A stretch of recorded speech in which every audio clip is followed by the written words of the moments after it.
नमस्कार प्यारे बच्चों, स्वागत है संदीपनी क्लासेस के इस यूट्यूब प्लेटफॉर्म पर। और आशा करते हैं आपकी पढ़ाई बहुत अच्छी चल रही होगी। आपका रिवीजन लगभग पूरा हो चुका होगा क्योंकि आपकी परीक्षाएं बहुत जल्द शुरू होने वाली हैं। तो शायद 14 तारीख से आईटी वाले बच्चों की परीक्षा शुरू हो रही है और 17 तारीख से बाकी के जो बच्चे हैं जिनके पास संस्कृत या कोई और विषय है, उर्दू वाले बच्चों की परीक्षा और पहले शुरू हो रही है। तो आपका तो टारगेट ये है कि 10 फरवरी तक आपका 100% सिलेबस कवर अप हो जाना चाहिए। बार बार उसका रिवीजन आप करते रहें। जितनी बार रिवीजन करोगे आपके स्कोर होने की संभावना बहुत अच्छी होगी। और आपकी उस तैयारी को और बेहतर बनाने के लिए हम ये वन लाइनर सीरीज लेके आए हैं। विज्ञान विषय की वन लाइनर सीरीज के बारे में हम चर्चा कर रहे हैं। आज हम अध्याय 2 के बारे में चर्चा करेंगे। अम्ल, क्षार और लवण वाला ये जो अध्याय है उसके बारे में हम चर्चा करेंगे। तो ये वन लाइनर है, ये आपकी परीक्षा की दृष्टि से बहुत महत्वपूर्ण है। तो आप अपना एक रजिस्टर लें और उस पर इनको नोट डाउन कर लें। टारगेट लिखें 100/100, ये हमारा टारगेट रहेगा 100/100। ठीक है, तो चलिए शुरू करते हैं।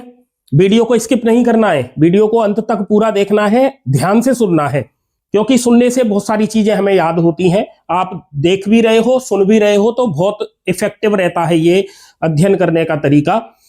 और आप YouTube चैनल जो संदीपनी क्लासेस का है, इसके साथ अपना प्यार यूं ही बनाए रखें।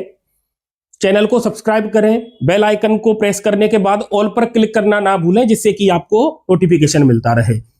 और वीडियो को अपने फ्रेंड्स के साथ शेयर भी करें। ठीक है, तो चलिए शुरू करते हैं। देखिए, अम्ल के बारे में बात हो रही है। अम्ल का स्वाद कैसा होता है? तो आप कहोगे अम्ल का स्वाद खट्टा होता है। ठीक है, देखिए पीएच स्केल पर अगर हम बात करते हैं पीएच स्केल की, तो ये 0 से लेके 7 और 14 ऐसे। ठीक है, इस तरीके से अपन इसको मान लेते हैं। तो जो पीएच वैल्यू होगी 7 से नीचे अपन जब चलते हैं तो ये इधर खट्टा होगा, इसका मतलब ये अम्ल होगा। और 7 से ऊपर जब अपन जाते हैं तो ये क्षार होंगे, जो स्वाद में कसैले होते हैं। और जो 7 पीएच होती है ये उदासीन होती है।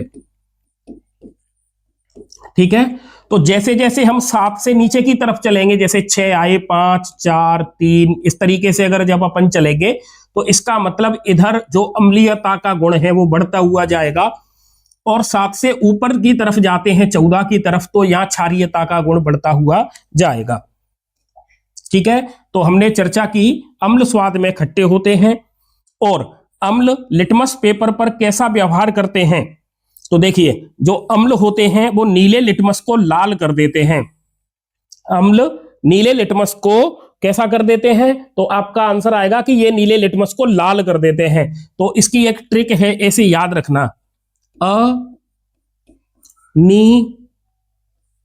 ला, अनीला। ठीक है, जैसे लड़कियों का नाम अनीता होता है तो हम अनीता की जगह पे क्या लिख लें? अनीला लिख लें। तो इसका मतलब क्या हो जाएगा? अ का मतलब होगा अम्ल। ठीक है, और ये क्या करेगा? ये नीले लिटमस को लाल में बदल देता है।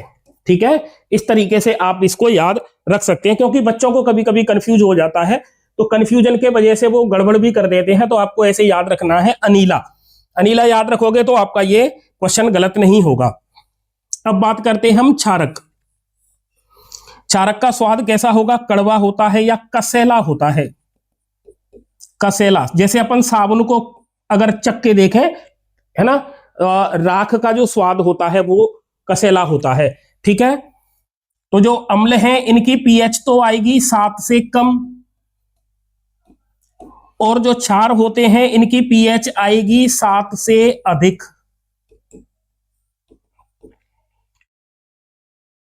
क्षारक लिटमस को नीला कर देते हैं, तो यहां पर लिख लेना लाल लिटमस को नीला कर देते हैं।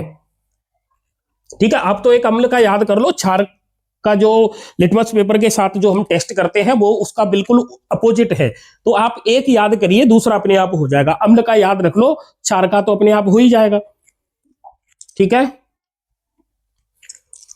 आगे देखिए,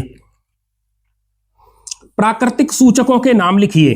प्राकृतिक सूचक जिनसे हमें अम्ल क्षार के बारे में पता चलता हो, जैसे कि लिटमस पेपर, हल्दी, इसमें मेन हल्दी, लाल पत्ता गोभी, हाइड्रेंजिया, पिटूनिया और जेरानियम। ठीक है, तो लिटमस पेपर से हम पता लगा लेते हैं अम्ल क्षार का। इसके अलावा हल्दी है, लाल पत्ता गोभी है, पिटूनिया है और जेरानियम है, तो इनसे भी हमें पता लग जाता है कि ये अम्ल है या क्षार है। ठीक है,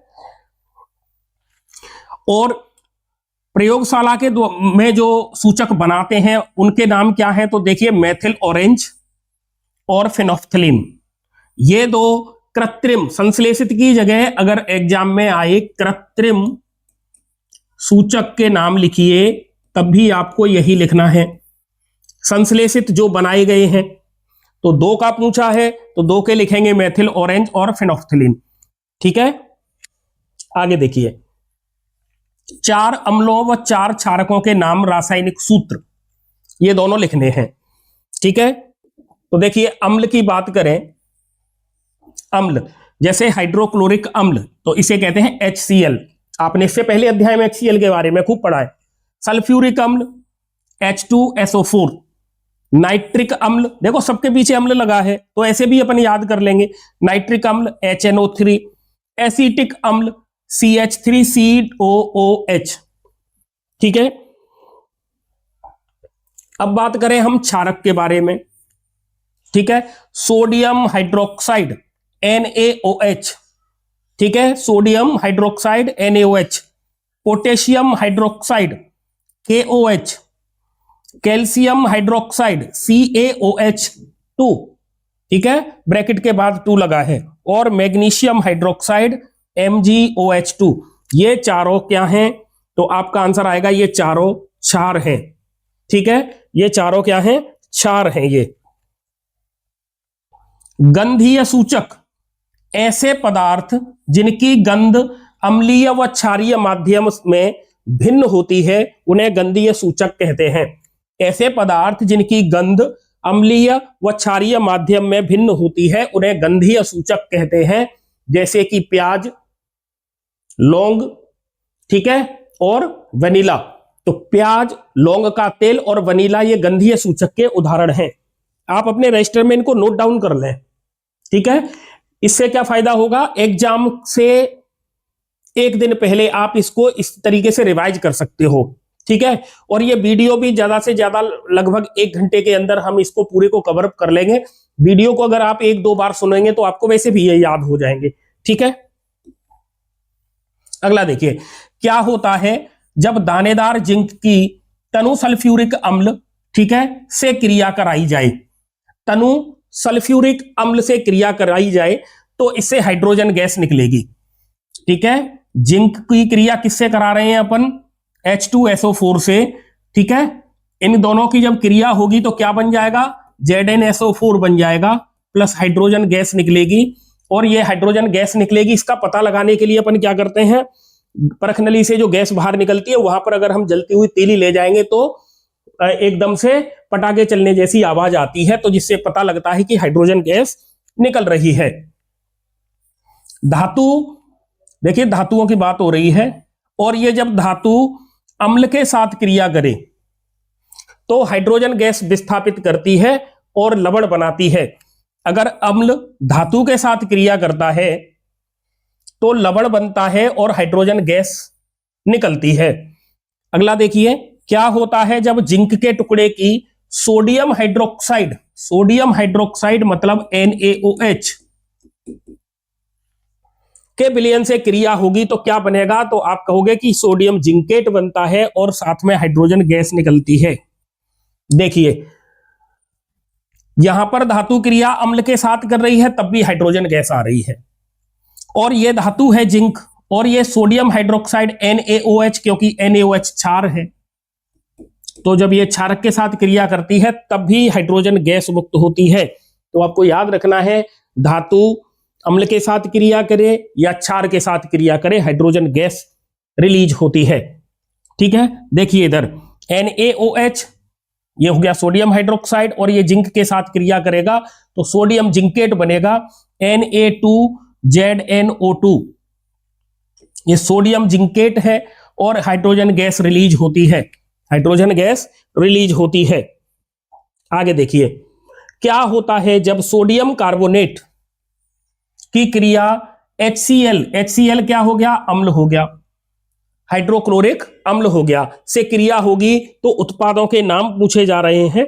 उत्पादों के नाम क्या होंगे, देखिए कार्बन डाइऑक्साइड गैस निकलती है तथा जल व सोडियम क्लोराइड के लवण बनते हैं। Na2CO3 की क्रिया HCl के साथ हो, HCl के साथ तो क्या बनेगा, इससे NaCl बनेगा, मतलब सोडियम क्लोराइड बनेगा, साथ में पानी बनेगा और कार्बन डाइऑक्साइड गैस मुक्त होती है। ठीक है, कार्बन डाइऑक्साइड गैस मुक्त होती है। क्या पूछा रहे, देखिए सोडियम कार्बोनेट की क्रिया HCl के साथ करवाएं, सोडियम कार्बोनेट, तो सोडियम कार्बोनेट हो गया Na2CO3 और HCl के साथ ये क्रिया करता है तो नमक बनता है, पानी बनता है और कार्बन डाइऑक्साइड गैस मुक्त होती है। क्या होता है जब सोडियम बाइकार्बोनेट, देखिए डायरेक्ट भी आता है, 1 नंबर का प्रश्न आता है, ओटी में आता है, फिल इन द ब्लैंक्स में आता है, मैच मेकिंग में आता है, तो आपको ऐसे ही नहीं, ये लाइन तो लिखी हुई है लेकिन आपको इनके नाम भी आने चाहिए, फॉर्मूला भी आना चाहिए। जैसे Na2CO3 क्या है, Na2CO3 क्या है, तो आपका आंसर आएगा ये सोडियम कार्बोनेट है। ठीक है, NaHCO3 क्या है, देखो दोनों में कंफ्यूजन होता है, Na2CO3 NaHCO3, NaHCO3 sodium bicarbonate होता है। देखो Na2CO3 की क्रिया HCl से कराई तो नमक बनता है, जल बनता है और CO2 मुक्त होती है। इसी प्रकार से सोडियम बाइकार्बोनेट NaHCO3 की क्रिया जब हम HCl के साथ कराते हैं तब देखिए NaCl वही नमक बनेगा, पानी बनेगा, कार्बन डाइऑक्साइड गैस निकलती है। ठीक है, आगे देखिए कौन सी गैस चूने के पानी को दूधिया, मतलब दूध जैसा रंग बनाएगी, तो जो दूधिया रंग आता है वो CO2 के कारण आता है। किसके कारण आता है, कार्बन डाइऑक्साइड के कारण आता है, आपको ये याद रखना है। दूधिया रंग होने का कारण क्या है, कार्बन डाइऑक्साइड है। चूना पत्थर, ठीक है, खड़िया जिससे अपन चौक बोर्ड पे लिखने के लिए, वह संगमरमर या मार्बल में उपस्थित मुख्य घटक जो रासायनिक पदार्थ है, मुख्य रासायनिक पदार्थ, उसे कहते हैं कैल्शियम कार्बोनेट CaCO3।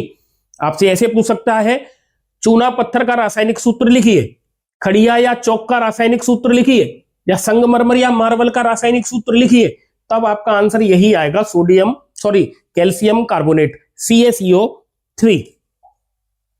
अगला देखिए, अम्ल और क्षारक के मध्य अगर अभिक्रिया हो जाए तो लवण और जल बनता है।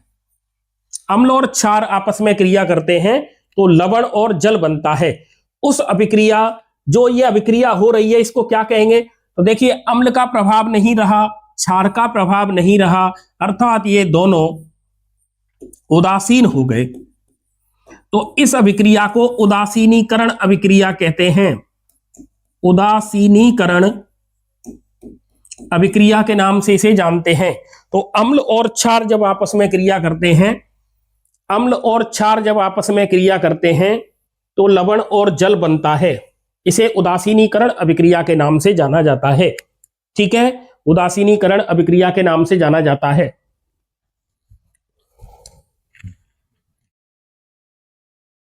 आपने देखा हो, सुना हो, या कभी आपके साथ ऐसी घटना हुई हो कि आपको एसिडिटी हो रही है, एसिडिटी होती है, जिसमें क्या होगा, हमारे जो आमाशय है, तो आमाशय के अंदर एसिड की मात्रा बढ़ गई है, तो हम क्या करते हैं, एसिड को खत्म करने के लिए हम इनो पी लेते हैं।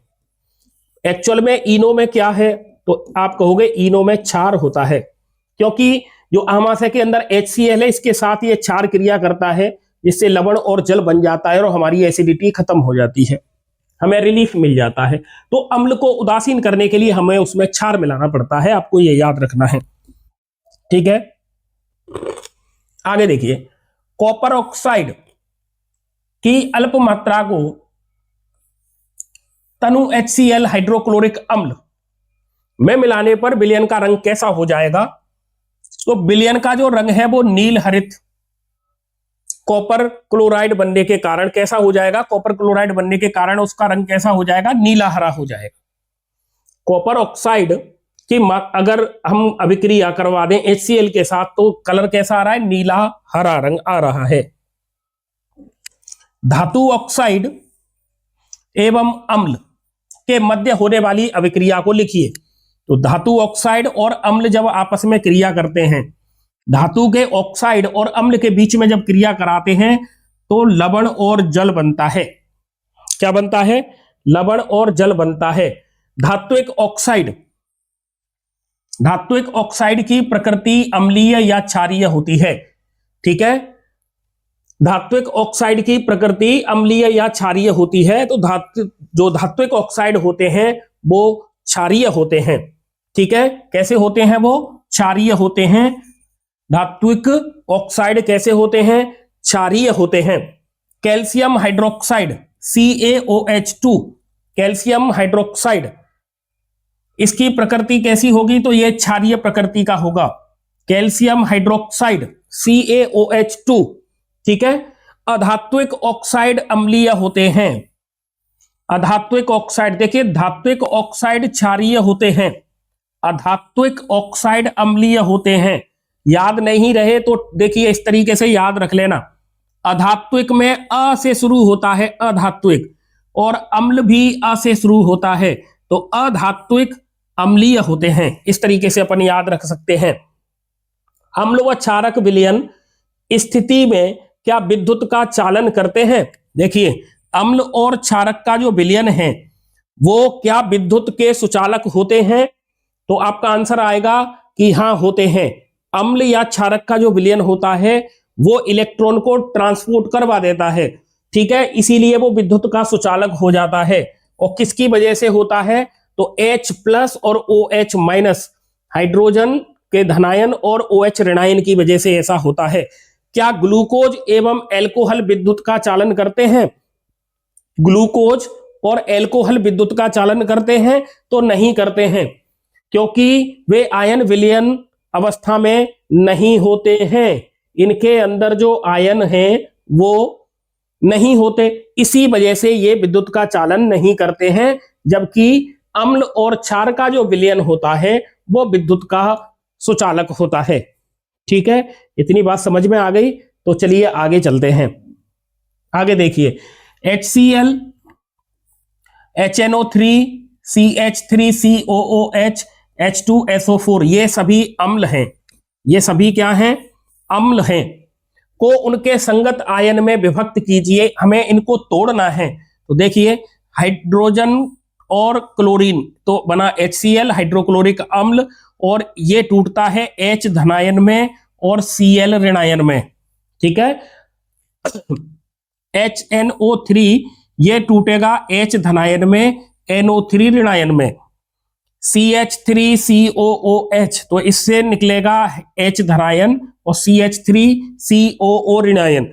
H2SO4 से बनेगा H धनायन और SO4 ऋणायन। तो इस तरीके से हम इनको तोड़ सकते हैं। प्लस और माइनस के चार्ज में धनायन और ऋणायन इनसे इस तरीके से बनते हैं। अम्ल जो होंगे, अम्ल वो हाइड्रोजन आयन देते हैं, और जो क्षार होते हैं वो OH ऋणायन उत्पन्न करते हैं या OH ऋणायन मुक्त करते हैं। तो अम्ल से H धनायन उत्पन्न होगा और क्षार से OH ऋणायन मुक्त होगा। H धनायन या हाइड्रोजन आयन स्वतंत्र अवस्था में नहीं रह सकते, ये जल के साथ सदैव हाइड्रोनियम आयन H3O+ बनाते हैं। तो जो H धनायन है ये जल के साथ क्रिया करता है और इससे बनता है H3O। और ऊपर चार्ज किसका लगा है? धन आयन का चार्ज लगा हुआ है। इसका मतलब ये क्या बनाते हैं? तो आप कहेंगे ये हाइड्रोनियम आयन बनाते हैं।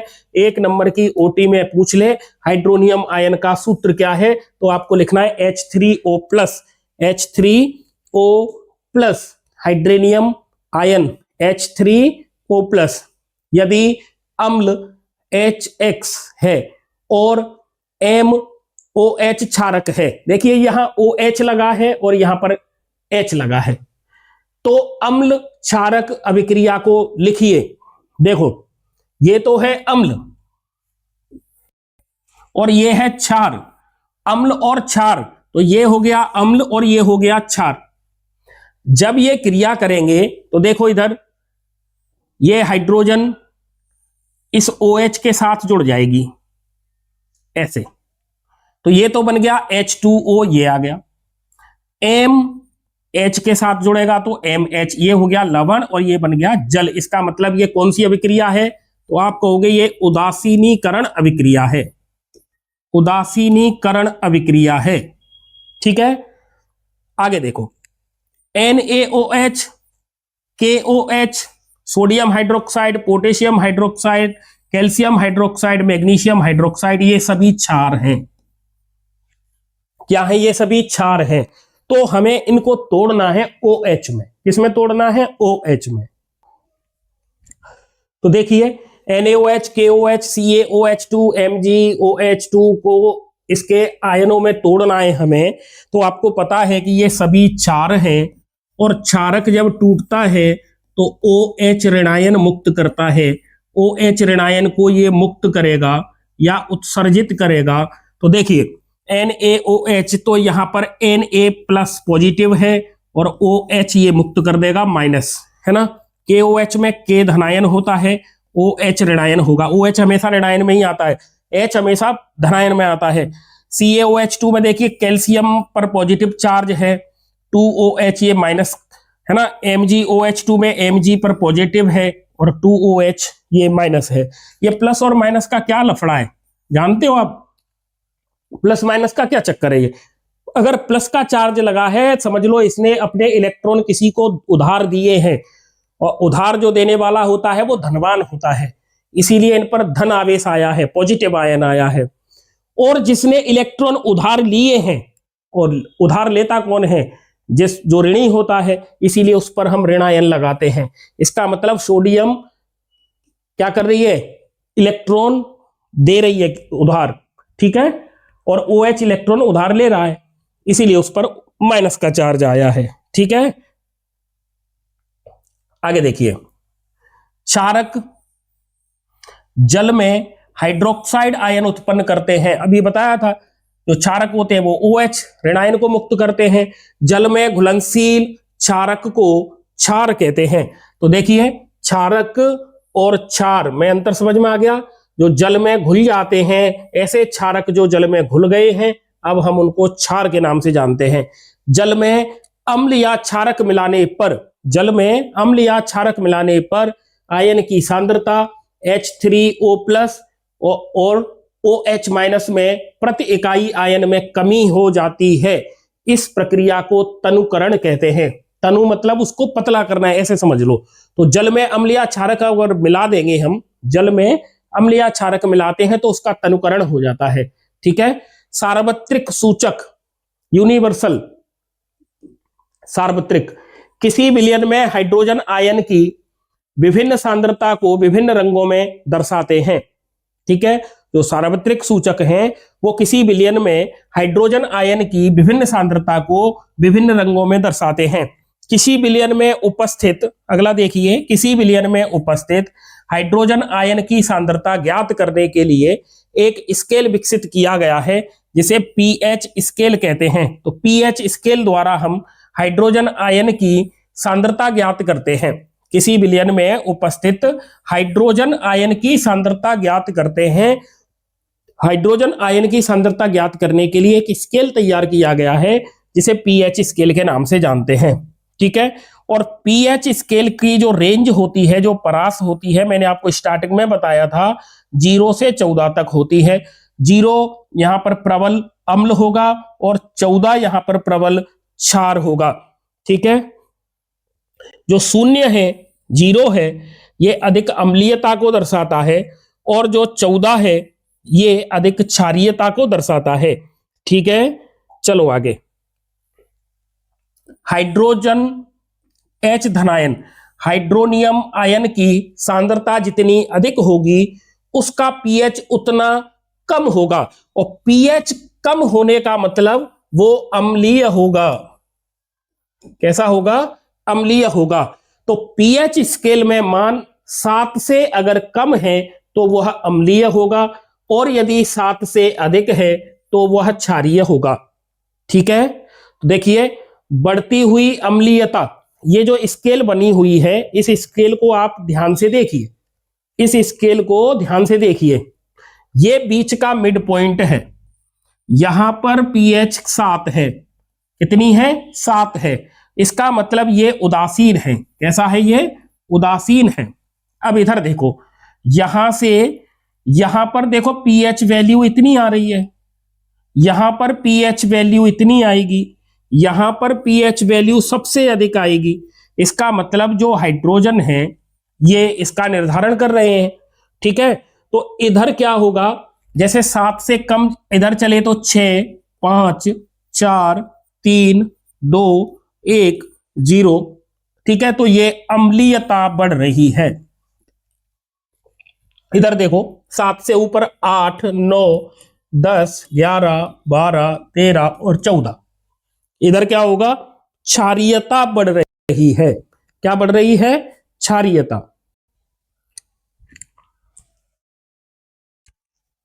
ठीक है, देखो यहां पर OH ऋणायन घट रहे हैं, यहां पर H धनायन बढ़ रहे हैं,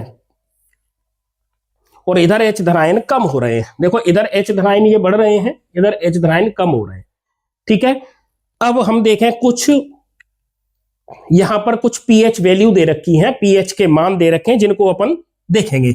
जैसे जठर रस, जठर रस कहां मिलता है? तो आपका उत्तर आएगा कि ये आमाशय में पाया जाता है, भोजन को पचाने के काम आता है और भोजन का माध्यम अम्लीय कर देता है। इसकी pH होती है 1.2, मतलब ये अम्लीय तो है लेकिन कैसा है? प्रबल अम्लीय है।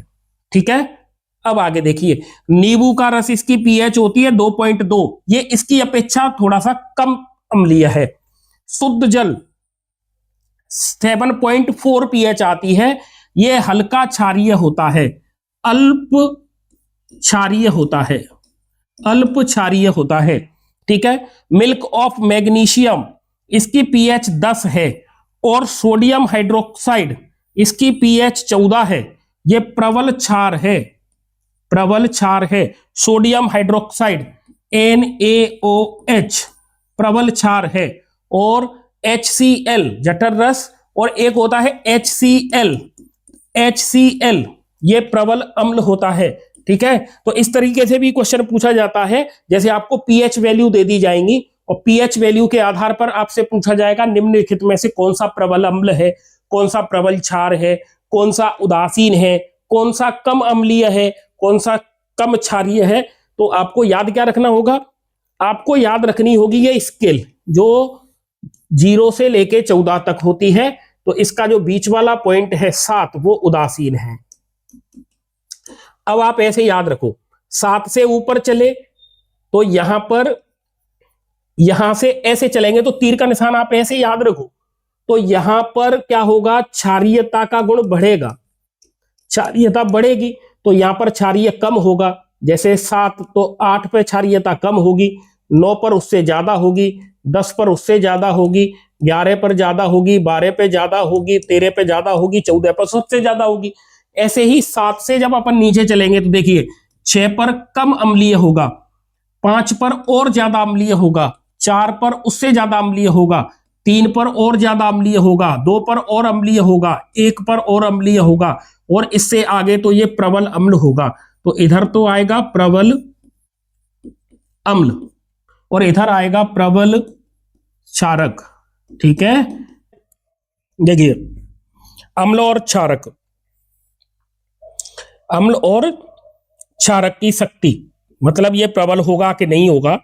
ये जल में क्रमशः हाइड्रोजन आयन, मतलब H धनायन और OH ऋणायन की संख्या पर निर्भर करती है। ठीक है, चलो आगे चलते हैं।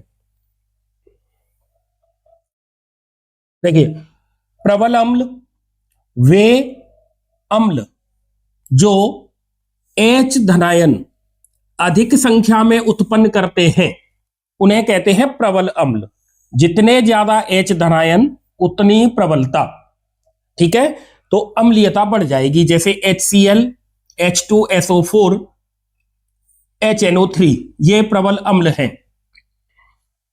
दुर्बल अम्ल ऐसे अम्ल जिनमें हाइड्रोजन आयन की संख्या कम हो या कम संख्या में ये हाइड्रोजन आयन उत्पन्न करते हैं, उन्हें दुर्बल अम्ल कहते हैं, जैसे CH3COOH।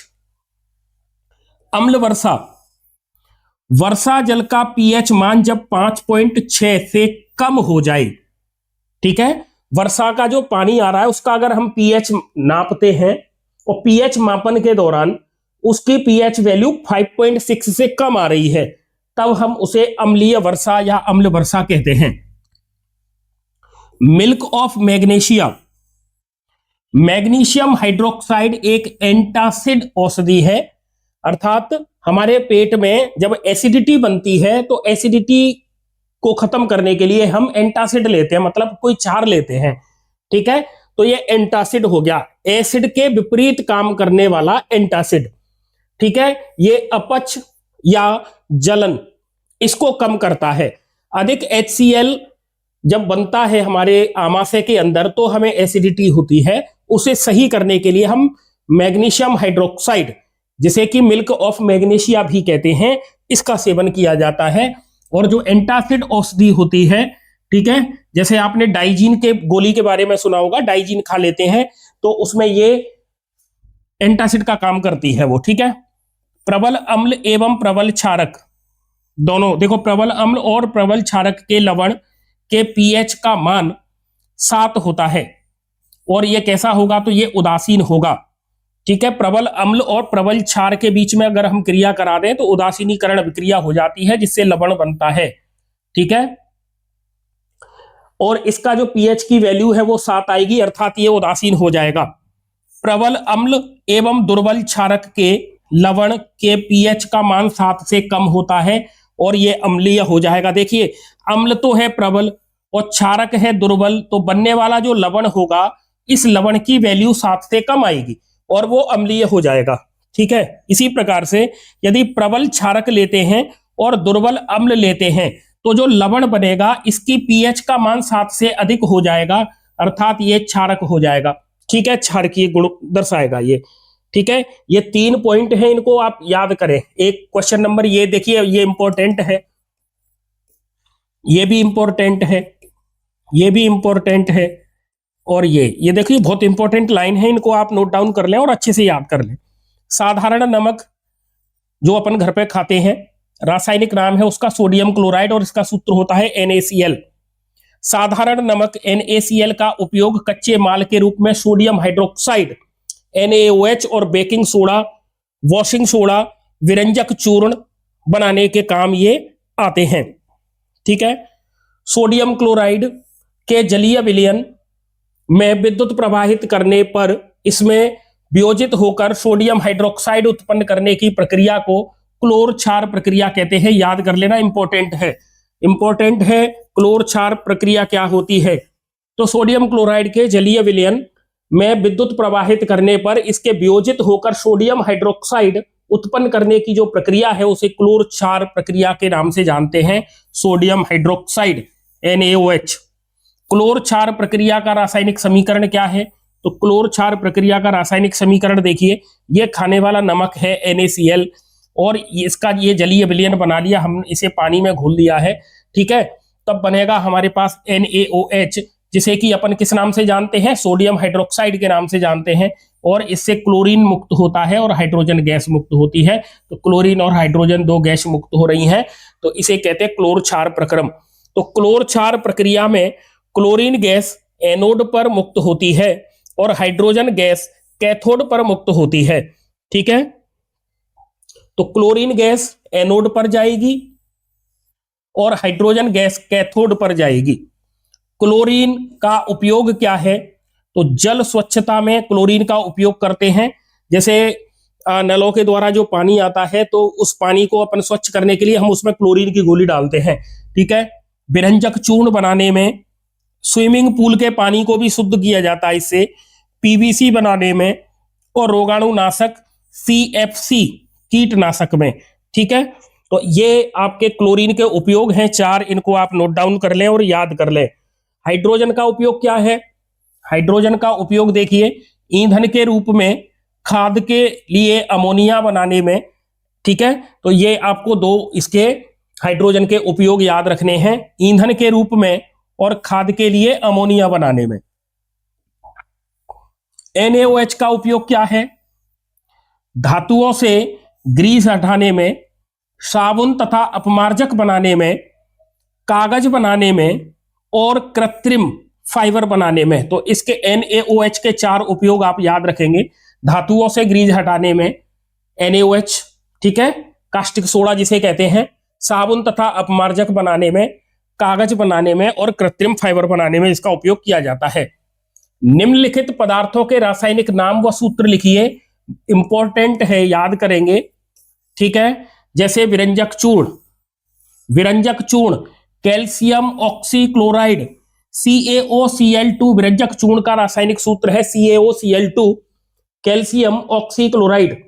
Baking soda sodium hydrogen carbonate, ठीक है, इसे सोडियम बाइकार्बोनेट के नाम से भी जानते हैं, NaHCO3। धावन सोडा या धोने का soda, sodium carbonate decahydrate, sodium carbonate, Deka मतलब 10, पानी के कितने मॉलिक्यूल लगे हैं? 10, तो डेका का मतलब 10, hydrate. Plaster of Paris, calcium sulphate hemihydrate, देखिए कैल्शियम सल्फेट CaSO4 और हेमी का मतलब हो गया आधा पानी का अणु है, तो हेमीहाइड्रेट कहते हैं इसे, कैल्शियम सल्फेट हेमीहाइड्रेट। तो इसका फॉर्मूला होगा CaSO4 ½ H2O।